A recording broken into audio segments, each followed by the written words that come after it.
Hello friend, मैं Anil Sakya YouTube channel study think की online class में आपका स्वागत करता हूं। जैसा कि दोस्तों मैं आपको पढ़ा रहा हूं मैथ, जिसमें कंपटीशन स्टूडेंट हो आप या एकेडमिक स्टूडेंट हो, दोनों के लिए मैं दोनों तरह से टॉपिक लेके आता हूं। कंपटीशन के लिए फास्ट और शॉर्ट ट्रिक लेके आता हूं और एकेडमिक वालों के लिए मैं डिटेल में टॉपिक को लेके आता हूं। तो आज जो मेरा टॉपिक है वो एकेडमिक स्टूडेंट या किसी भी उस स्टूडेंट के लिए है जो डीपली नॉलेज चाहता है टॉपिक के बारे में। और आज का टॉपिक है क्वाड्रेटिक इक्वेशन, हिंदी में कहते हैं द्विघातीय समीकरण।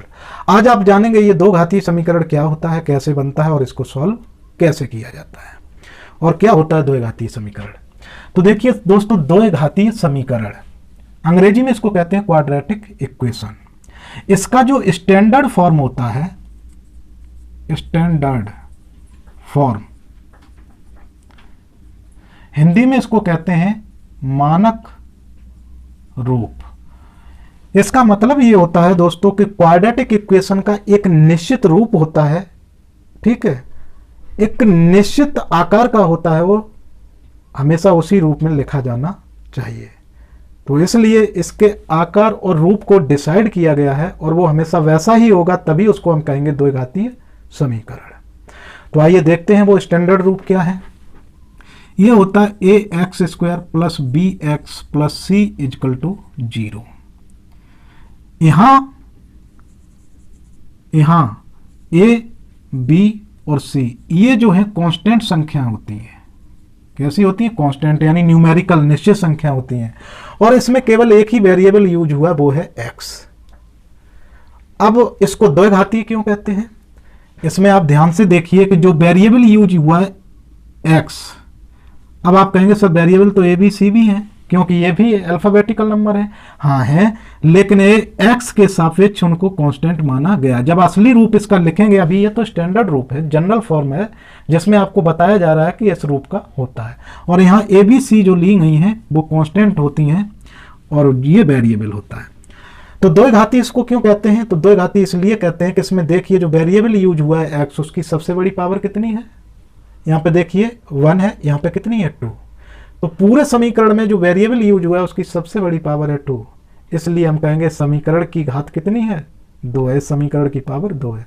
इसी को डिग्री भी कहते हैं। इस समीकरण की डिग्री भी कितनी है? 2 है। और जिस समीकरण की घात 2 होती है उसको हम द्विघातीय समीकरण कहते हैं। तो इसलिए इसका नाम है द्विघातीय समीकरण। और देखिए घात की जो पावर होती है वो घटते हुए क्रम में होती है। यहाँ पे एक्स स्क्वायर है, दूसरे पद में जाके एक कम हो गई एक्स है, तीसरे पद में जाके एक्स की पावर 0 हो गई और एक्स की पावर 0 का मान होता है 1, इसलिए यहाँ पे एक्स की पावर 0 को शो नहीं किया गया है, ठीक है, क्योंकि उसकी वैल्यू 1 हो गई तो केवल कांस्टेंट बचा है। तो ये है इसका स्टैंडर्ड फॉर्म, इसीलिए इसको कहते हैं स्टैंडर्ड फॉर्म। हमेशा मानक समीकरण को याद रखे रहिए। जब भी आपके सामने कभी भी कोई समस्या आएगी तो आप द्विघातीय समीकरण को इसी से कंपेयर करके पता करेंगे ए बी सी के मान क्या है। तो चलिए देखते हैं। अब यहाँ पे कभी भी a is equal to is not 0 होना चाहिए, यानी a का मान कभी भी 0 नहीं होना चाहिए। क्योंकि अगर a का मान 0 हो गया तो ये टर्म 0 हो जाएगा पूरा और आपके पास बचेगा बी एक्स प्लस सी, और अब ये दो घातीय समीकरण नहीं रहा। तो इसलिए द्विघातीय समीकरण की एक कंडीशन होती है कि इजकल टू इज नॉट 0। हाँ, आप b 0 कर सकते हैं। अगर b बराबर 0 हो जाएगा तो ये टर्म क्या हो जाएगा? 0, और बचेगा क्या? A x square plus c equal to 0। अगर ऐसे समीकरण लिखा हुआ है, अब भी देखिए सबसे बड़ी पावर कितनी है? 2 है। तो अब भी ये समीकरण दो घातीय है, लेकिन इसमें b जो है वो b का मान क्या हो गया? 0, क्योंकि b इसमें है नहीं, तभी 0 हुआ है, ठीक।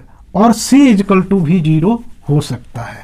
जैसे c इजकल टू 0 है तो ये टर्म जो है 0 हो जाएगा और ये हो जाएगा a x square plus b x equal to 0। तो अब यहां देखिए तो c की वैल्यू 0 हो गई, लेकिन अब भी ये समीकरण जो है द्विघातीय है, क्योंकि यहाँ पे वेरिएबल की पावर अब भी 2 है। लेकिन ध्यान रखिए अगर a इजकल टू 0 हो गया तो ये टर्म 0 हो जाएगा और फिर जो बचेगा वो एक घातीय समीकरण रह जाएगा, दो घातीय नहीं होगा। इसलिए ये स्टैंडर्ड फॉर्म है, इसको याद रखिएगा। अब देखिए अगर ये स्टैंडर्ड फॉर्म है, अब इस समीकरण को आप देख रहे हैं यहाँ पे 2x square 2x² minus 5x plus 3 is equal to 0। अगर हम इन दोनों की कंपेयर करें, हम आपसे पूछें कि a का मान यहाँ कितना है, तो देखिए x² की जगह x² इन दोनों की कंपेयर कीजिए, स्टैंडर्ड इक्वेशन से इसकी कंपेयर कीजिए। तो इन x² की जगह x² है, x² का मल्टीप्लाई क्या होता है a, और यहाँ पे क्या है 2, तो इसका मतलब a इजकल टू कितना हो गया 2। इस समीकरण में एक बराबर कितना है 2, और b बराबर कितना है यहाँ, तो देखिए x का गुणांक होता है b, यहाँ पे भी x का गुणांक है -5। देखिए यहाँ प्लस है लेकिन यहाँ -5 है, तो b की वैल्यू कितनी हो गई -5। अब c की जगह देखिए, c की जगह है 3, यहाँ भी कांस्टेंट है यहाँ भी कांस्टेंट है, तो c बराबर हो गया 3। तो इस तरीके से यहाँ पे a b c की वैल्यू क्या है, देखिए कांस्टेंट संख्या है, इसीलिए हमने लिखा था कि a b c जो है वो यहाँ पे कांस्टेंट लिए गए हैं। तो इस तरीके से आपने देखा कि हकीकत में जो आपको लिखा हुआ मिलेगा वो ऐसे लिखा हुआ मिलेगा, और इसका रूप जो होता है स्टैंडर्ड रूप, मानक रूप, वो ये होता है, हमेशा इसी रूप में आपको मिलेगा। हाँ, b और c 0 हो सकते हैं। अगर b और c दोनों, हाँ अब b बराबर भी 0 हो और c बराबर भी 0 हो, तो ये दोनों पद ही क्या हो जाएंगे 0, और क्वेश्चन क्या बचेगा ax² बराबर 0। अब भी आपका समीकरण क्या है 2 घाती है, क्योंकि इसमें अब भी x की पावर 2 है। तो देखिए b और c कभी भी 0 हो सकते हैं, लेकिन a कभी भी 0 नहीं होना चाहिए। तो आप समझ गए होंगे इजकल टू a0 0 को मतलब क्या होता है। तो चलिए दोस्तों, अभी आपने जाना द्विघाती समीकरण क्या होता है, ठीक है, इसकी डिग्री क्या होती है, और इसको अब आगे हम चलते हैं और सीखते हैं इसका सॉल्यूशन कैसे किया जाता है। देखो, किसी भी समीकरण को सॉल्व करने का मतलब होता है कि उसमें जो वेरिएबल यूज हुए हैं उनका मान निकालना। और दूसरी बात आपको बता दें, अगर किसी समीकरण की घात 2 है तो उसके वेरिएबल के मान भी 2 निकलते हैं, और वेरिएबल के जो 2 मान निकलते हैं वो उस समीकरण का हल कहलाते हैं, और इन्हीं का दूसरा नाम रूट भी होता है। क्या होता है? रूट। हिंदी में इनको कहते हैं मूल। तो अगर आपसे कह दिया जाए कि इस समीकरण के मूल ज्ञात कीजिए, तो भी वही मतलब है कि इसको हल करके वेरिएबल का मान निकालना है, या आपसे कह दिया जाए कि इसको हल कीजिए, तब भी इसका मतलब वही है कि इसको सॉल्व करके x का मान निकालिए। अब देखिए, देखते हैं कैसे इसको हल किया जाता है और इसका मान निकाला जाता है। तो देखिए, पहला समीकरण हम लेते हैं 2x² minus 5x plus 3 is equal to 0। ये समीकरण है आपके पास, और इसको क्या करना है? सॉल्व करना है। तो पहला मेथड हम सीखेंगे फैक्टर के माध्यम से इसको सॉल्व करना। तो देखिए, किसी भी समीकरण को सॉल्व करने के एक निश्चित मेथड होता है, एक निश्चित तरीका होता है जिसको आपको सीखना है, क्योंकि वो सिर्फ उसी मेथड से सॉल्व होगा और कोई दूसरा तरीका नहीं होता है। जो तरीके हैं उसको सॉल्व करने का, केवल उन्हीं से सॉल्व कर सकते हैं आप, और कोई तरीका नहीं है। ठीक है, तो द्विघात समीकरण को सॉल्व करने के कुछ तरीके हैं, कुछ मेथड हैं। उन्हीं मेथडों को आपको सीखना है कि उनको कैसे अप्लाई करना है, और अगर आपने सीख लिया तो इसको सॉल्व करना सीख जाएंगे। तो आज हम आपको पहला मेथड बता रहे हैं इसको सॉल्व करने का, कि इसे आप कैसे सॉल्व करेंगे। तो आइए देखते हैं। सबसे पहले आपको पहचानना ये समीकरण है कैसा। तो देखिए, एक वेरिएबल यूज हुआ है x, जो घटते हुए क्रम में है, और इसकी सबसे बड़ी पावर है 2। तो इसका मतलब ये द्विघातीय समीकरण हो गया, यानी क्वाड्रेटिक इक्वेशन हो गया। और क्वाड्रेटिक इक्वेशन को सॉल्व करने का तरीका देख लीजिए। आप जानते हैं ये वैल्यू किसकी है? c की। ये वैल्यू किसकी है? b की। और ये वैल्यू किसकी है? a की। ठीक है, अब ये स्टैंडर्ड इक्वेशन मैंने आपको बताया था, उसके हिसाब से बता रहा हूं। तो इसको सॉल्व करने का तरीका ये होता है कि c और a का मल्टीप्लाई कीजिए। c और a का मल्टीप्लाई कर दीजिए, कितना आएगा? 3 दूनी 6। और ये जो मल्टीप्लाई करेंगे विद साइन के, तो देखिए ये 2 किसका है? प्लस का। ये 3 किसका है? प्लस का। तो मल्टीप्लाई भी किस में आएगा? प्लस में। तो +6 आया दोनों का मल्टीप्लाई। अब इस b की जगह कितना है? 5। b के 2 ऐसे टुकड़े करना है, यानी 5 के 2 ऐसे टुकड़े करना है कि जोड़ने पर तो 5 आ जाए और मल्टीप्लाई करने पर कितना आ जाए? 6 के बराबर आ जाए। तो इसके 5 के 2 ऐसे टुकड़े करना है देखो अगर ये प्लस में आया, इनका गुणा किस में आया, प्लस में, तो b यानी 5 के आपको ऐसे टुकड़े करना है कि जुड़ने पर तो 5 रहे, जुड़ने पे कितना रहे 5, लेकिन मल्टीप्लाई करने पे 6 आ जाए इसके बराबर। तो देखिए फिर से समझ लीजिए इस बात को ध्यान से। सबसे पहला काम a और c का मल्टीप्लाई करिए विद चिन्ह के। अगर प्लस में आता है तो इस b के खंड हमें प्लस में करने होंगे, 2 टुकड़े बनाने होते हैं, प्लस में करना। अगर ये मल्टीप्लाई माइनस में आता तो यहां घटाने पे इसके टुकड़े करते हैं। कैसे करेंगे अब देखिएगा। तो इन दोनों का मल्टीप्लाई किया, किस में आया, प्लस में 6, 3 दूनी 6, ए और सी का मल्टीप्लाई 6 आया प्लस का। इसका मतलब इस 5 के जो हमें टुकड़े करने होंगे, 2 टुकड़े करने होंगे, वो किस पे, जोड़ के। इसका मतलब जोड़ने पर कितना रहे 5 और मल्टीप्लाई करने पे कितना हो जाए 6, तो 3 प्लस 2। 5 को हमें क्या लिख देना है, 3 प्लस 2, 5 को लिख देना है 3 प्लस 2। तो देखिए मल्टीप्लाई करने पे, जुड़ने पे कितना हो जा रहा है, 5 हो जा रहा है, उतना ही रहेगा, ये चेंज नहीं होना चाहिए। जुड़ने पे 5 हो रहा है और मल्टीप्लाई करने पे कितना हो जा रहा है 6, जो इन दोनों का मल्टीप्लाई था उसके बराबर हो जा रहा है। बस ये कंडीशन तुमको यहाँ पे करनी है, इस चीज को समझना है। तो देखिए अब हम क्या करेंगे, कुछ भी नहीं करना, जैसा का जैसा है सेम। तो आपको 5 के 2 टुकड़े मिल गए, वो मिल गए 3 और 2, 3 और 2 का मल्टीप्लाई करेंगे तो 6 आ जाएगा, और 3 और 2 जो जोड़ेंगे तो 5 के बराबर होगा। अब बाकी ये सेम टू सेम वैसा ही लिख दीजिए, माइनस इस 5 के 2 टुकड़े कर दिए हमने, 1 हो गया 3 और 1 हो गया 2, 3 और 2। अब भी देखिए 5 ही रहा, मैंने कुछ किया नहीं, बस 5 2 टुकड़ों में डिवाइड कर दिया। x मल्टीप्लाई में था, मल्टीप्लाई में लिख दिया, प्लस 3 इक्वल टू 0। अब आप क्या करेंगे, इस ब्रैकेट को ओपन कर देंगे, x का अंदर मल्टीप्लाई होगा और इसके सामने जो माइनस है इसका भी मल्टीप्लाई होगा अगर ब्रैकेट ओपन होगा, ठीक है। तो इस जब ब्रैकेट को ओपन करेंगे तो इस x का भी इन दोनों में मल्टीप्लाई होगा और इस माइनस का भी इन दोनों में मल्टीप्लाई होगा। तो देखिए जब ब्रैकेट के सामने माइनस हो और ब्रैकेट ओपन कीजिए तो माइनस का अंदर गुणा होता है और अंदर के सारे चिन्ह बदल जाते हैं। 3 प्लस का है, माइनस का हो जाएगा, ये भी प्लस का है, दोनों माइनस के हो जाएंगे। तो ये हो जाएगा 2x² माइनस 3 और x का भी मल्टीप्लाई होगा तो 3x, माइनस प्लस माइनस और 2x प्लस 3 इक्वल टू 0। अब देखिए यहां पे 4 टर्म हो गए, 2 ये और 2 ये, 2 से मिला के आपको कॉमन लेना है। तो देखिए यहां पे देखिए क्या है, कॉमन है, तो यहां भी x है, यहां भी x है, तो आप क्या करेंगे, x को ले लेंगे कॉमन। जो संख्या हम कॉमन लेते हैं और जिनमें से कॉमन लिया उसमें क्या करते हैं, उसका भाग दे देते हैं। तो देखिए x² है, यहां पे पूरा है 2x², इस पद से आपने x कॉमन लिया तो x का इसमें देंगे भाग। तो इसका मतलब क्या होता है, x² का मतलब क्या है, 2 into x into x upon x.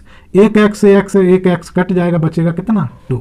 या सीधा सा मतलब है, भाग दोगे तो इसकी पावर 1 है तो 1 से 1 कट जाएगा, 1 बचेगा, तो 2x रह जाएगा आपके पास। तो कॉमन लेना ध्यान से सीख लीजिए। तो इन दोनों में से हमें दिखाई दे रहा था कि x इसके पास भी है, x इसके पास भी है, तो x हमने कॉमन ले लिया। x का भाग इसमें देंगे तो एक x से एक x कट जाएगा, बचेगा 2x। माइनस इस x का भाग इसमें भी देंगे तो x से x कट जाएगा, बचेगा 3, 2x माइनस 3। अब देखिए यहां से हम कॉमन लेंगे, क्या लेंगे, कुछ भी कॉमन नहीं है। यहाँ पे 2x है, यहाँ पे 3 है, कोई भी दोनों में कॉमन नहीं है। लेकिन हाँ -1 कॉमन है, जब कोई कॉमन ना हो तब क्या कॉमन लेते हैं 1, तो -1 कॉमन ले लिया। और जब माइनस को आप कॉमन लेते हैं तो अंदर के चिन्ह बदल जाएंगे, ये हो जाएगा 2x और ये हो जाएगा -3 बराबर 0। अब देखिए अब ये 2 टर्म फिर बन गए, एक टर्म ये प्लस माइनस से अलग होते हैं ना टर्म, तो -1 लगा, एक टर्म इधर है एक टर्म इधर है। अब दोनों में देखिए पूरे में 2x - 3 सेम ब्रैकेट है, दोनों को कॉमन ले लेंगे तो 2x - 3। अब 2x - 3 कॉमन ले लिया तो इन दोनों में जो हम इससे भाग देंगे तो इससे भाग दिया, ये कट गया, बच्चा कितना x, माइनस इसका भाग इसमें भी देंगे तो ये कट जाएंगे, बचेगा कितना 1 इक्वल टू 0। ये आ गए आपके गुणनखंड। हमें मान निकालना है x का, तो 2 ब्रैकेट हमें मिले, दोनों को अलग अलग 0 कर दीजिए। एक हो जाएगा 2x - 3 इक्वल टू 0 और ये हो जाएगा x - 1 इक्वल टू 0। ये तभी 0 हो सकता है जब दोनों ब्रैकेट अलग अलग 0 हों। तो ये हमें मिल गया, दोनों ब्रैकेट के हमने अलग अलग जीरो कर दिया। अब दोनों को सॉल्व करके x का मान निकाल लीजिए। तो यहाँ से देखिए 3 को उधर ले जाएंगे तो 2x बराबर क्या हो जाएगा। चलिए पहले एक एक को करके दिखाते हैं। अब पहले ब्रैकेट के बराबर हमने जीरो ले लिया, तो 2x, ये -3 को उधर ले जाइए तो ये हो जाएगा +3। x का वैल्यू निकालेंगे, ये गुणा में उधर जाके भाग लग जाएगा तो 3/2। तो एक x का मान आ गया 3/2। अब दूसरा ब्रैकेट लेते हैं, x - 1 = इसको भी बराबर किसके कर देते हैं, 0 के। तो x ये 1 उठा के उधर ले जाते हैं तो ये उधर जाएगा, इधर माइनस का उधर जाएगा प्लस का हो जाएगा, तो x = 1। तो देखिए x के दो मान आ गए, एक तो आया 3/2 और दूसरा आया 1। तो एक तो मेथड ये था सॉल्व करने का, ठीक है, इसको ध्यान से देख लीजिए। सबसे पहले सॉल्व करने का मेथड क्या है वो देख लीजिए। सबसे पहला काम होता है a और c का मल्टीप्लाई करते हैं विद साइन। तो हमने 2 3 प्लस का था, 2 भी प्लस का था, 3 और 2 का मल्टीप्लाई किया तो प्लस में कितना आ गया, 6। उसके बाद हम क्या करते हैं, जो बीच वाली संख्या है b का मान, इस b को अगर ये गुणा प्लस में आया तो इसके 2 टुकड़े ऐसे करते हैं कि वो जुड़ने पे 5 रहे और मल्टीप्लाई करने पे 6 हो जाए। तो देखिए 3 और 2 5 कर दिए, इनका मल्टीप्लाई कर रहे हैं तो इन दोनों के मल्टीप्लाई के बराबर यानी 6 आ जा रहा है और जोड़ने पे 5 आ जा रहा है। ठीक है, कभी कभी इनको घटाने पे 5 लाना होगा, तब कब लाना होगा, जब इन दोनों का मल्टीप्लाई किस में आएगा, माइनस में। चलिए देखते हैं अगला टाइप। उसके बाद फिर हमने कुछ नहीं किया, केवल 5 के 2 टुकड़े कर दिए, बाकी इस ब्रैकेट को ओपन किया, 2 में से कॉमन ले लिया और उसके बाद ये लास्ट में हमारे पास 2 ब्रैकेट आए। तो यहाँ हर ब्रैकेट के बराबर अलग अलग जीरो करके और x का मान निकाल दिया। तो ये है पहला सवाल सॉल्व हुआ, जिसे मैंने आपको बड़ा डिटेल से बताया। अब चलते हैं दूसरा क्वेश्चन, आपको हम दिखाते हैं सॉल्व करके। ठीक है, दूसरा क्वेश्चन है x² - 3x - 10, x² - 3x - 10 = 0। तो देखिए दो घातीय समीकरण है, यहाँ पे a का मान कितना है, a का मान 1 है। ठीक है, कंपेयर कीजिए, स्टैंडर्ड इक्वेशन क्या है, ax² + bx + c = 0। c की जगह कितना है, 10 है, x का गुणांक b है तो x की जगह 3, b की मान कितना है, 3 और a का मान कितना है, 1। यहाँ कुछ भी नहीं है तो 1 है। ठीक है, जब किसी के गुणांक में कुछ नहीं होता तो हमेशा कितना होता है, 1 होता है। ठीक, तो ऐसे। तो रूल क्या है, ध्यान रखिएगा, क्या रूल बताए थे। सबसे पहला काम a और c का मल्टीप्लाई विद साइन के, कितना आएगा, 10 का मल्टीप्लाई 1 में करेंगे, ये माइनस ये प्लस, -10। उसके बाद क्या करते हैं, याद कर लीजिए इस नियम को, b के पास पहुंचते हैं, b का मान कितना है, 3। हमें साइन से कोई लेना देना नहीं, हमको इसके साइन से लेना देना है। यहाँ b का मान कितना है, 3। अब हमें 3 के 2 ऐसे टुकड़े करना है कि घटाने पर, ये देखिए माइनस में आया तो इस घटाने पे 3 आ जाए और गुणा करने पे 10 आ जाए। 3 के ऐसे टुकड़े करना है। तो देखिए 5 - 2, 5 में से 2 घटाइए, कितने बचेंगे, 3। और 5 और 2 का गुणा करिए, कितना आएगा, 10। ध्यान रखिएगा, साइन से हमें कोई लेना नहीं, साइन ने सिर्फ हमको ये बताया कि इस 3 के तुम्हें 2 टुकड़े ऐसे करने हैं, घटाने पे करने हैं। कैसे करने हैं, घटाने पे 3 बच जाए। ये साइन, बस इतना ही काम था इस साइन का। तो हमने 3 के 2 टुकड़े कर दिए, 5 - 2, कितना बचा, 3। घटाने पे आ रहा है। ठीक, यही ये माइनस के साइन ने डिसाइड किया था कि घटाने पे 3 हो जाए और दोनों का मल्टीप्लाई क्या हो जाए, 10, वो भी आ रहा है। बस टुकड़े हो गए। अब तुम्हें क्या करना, कुछ भी नहीं करना है, सेम टू सेम उस चीज को उतार देना है। x² माइनस लगाए, माइनस ब्रैकेट में लिख दीजिए 5 - 3, x का मल्टीप्लाई ये कर दीजिए, -10 = 0। बाकी काम वही, ब्रैकेट आपको खोलना है। x² माइनस लगा है तो अंदर के सारे चिन्ह बदल जाएंगे, ये माइनस हो जाएगा और यहाँ प्लस हो जाएगा। x का भी गुणा होगा, ब्रैकेट खोलेगा तो ये हो जाएगा -5x + 2x - 10 = 0। अब क्या करना होता है, बन गए 4 पद, 2 में से क्या करना होता है, कॉमन लेना होता है। तो इसमें देखिए क्या कॉमन है, x यहाँ भी, x यहाँ भी, x कॉमन आ गया। इसका भाग इसमें देंगे तो एक x कट जाएगी, बचेगा 1। माइनस इसका भाग इसमें देंगे, x कट जाएगा, बचेगा -5। प्लस इन दोनों में क्या कॉमन है, तो देखिए 2 कॉमन है, क्योंकि 2 का भाग देंगे, 2 यहाँ से भी कट जाएगा, 2 पंजे 10। ठीक है, तो प्लस के 2 कॉमन ले लीजिए, और जब प्लस का कॉमन लेते हैं तो कोई चेंजिंग नहीं आती है, साइन वही रहते हैं। तो अब देखिए 2 कॉमन लिया, 2 से इन दोनों में से 2 कॉमन लिया तो इन दोनों में से 2 का भाग भी देंगे, तो 2 से 2 कट जाएगा, बचेगा x, माइनस इस 2 का भाग इस 10 में देंगे तो 2 पंजे 10 माइनस 5 इक्वल टू 0। अब पूरे में देखिए ये ब्रैकेट सेम आ गए, ये पहचान भी होती है अगर आप सही चल रहे हैं तो ये दोनों ब्रैकेट सेम आएंगे। x माइनस 5 इसमें से कॉमन दोनों में से लिया तो इधर क्या बचेगा, x माइनस 5 का इसमें भाग देंगे, ये कट जाएगा, बचेगा क्या x, इस x माइनस 5 का भाग इसमें भी देंगे तो ये कट जाएगा, बचेगा प्लस के 2 इक्वल टू 0। अब क्या करना है, इसके बराबर अलग 0 मान लेना है, इसके बराबर अलग 0 और x के मान निकाल लेना। x माइनस 5 बराबर 0 तो x बराबर कितना आ जाएगा 5, इसको उधर लेगा प्लस का हो गया, यहाँ पे x प्लस 2 बराबर 0 हो जाएगा, इस ब्रैकेट के बराबर अलग 0 मानेंगे तो x बराबर ये 2 उधर जाएंगे माइनस के 2, तो x के 2 मान निकल आए, एक x बराबर 5 और एक x बराबर माइनस 2। तो इस तरीके से आपने देखा कि किस तरीके से क्वेश्चन को द्विघातीय समीकरण को सॉल्व करते हैं। ये द्विघातीय समीकरण को सॉल्व करने की गुणनखंड विधि है, अंग्रेजी में फैक्टर मेथड कहते हैं। ठीक है, तो क्वाड्रेटिक इक्वेशन को सॉल्व करने की पहली विधि आप सीख रहे हैं, ध्यान दीजिए और ध्यान से देखिए। ठीक है, एक क्वेश्चन मैं आपके सामने और लेता हूं, 2x² plus x minus 6 equal to 0। आपसे कहा गया कि इस क्वाड्रेटिक इक्वेशन को सॉल्व करिए, तो देखिए द्विघातीय समीकरण है, ध्यान से देखिए। ठीक है, पहचानिए द्विघातीय समीकरण है क्योंकि पावर x की जो है सबसे बड़ी 2 है, 3 पद में है, 1 2 3, ये c है, ये a है और ये b है। आप कहेंगे सर यहाँ तो b की वैल्यू ही नहीं है, अरे x का गुणांक कुछ भी नहीं है तो कितना होगा 1, तो यहाँ b की वैल्यू कितनी होगी 1 होगी। जिस संख्या का कोई गुणांक नहीं होता उसका 1 होता है। तो देखिए पहला नियम क्या था, a और c का मल्टीप्लाई विद साइन, तो ये माइनस का ये प्लस का, 6 दूनी 12, माइनस के कितने आए 12। अब देखिए b की जगह पे कितना है 1।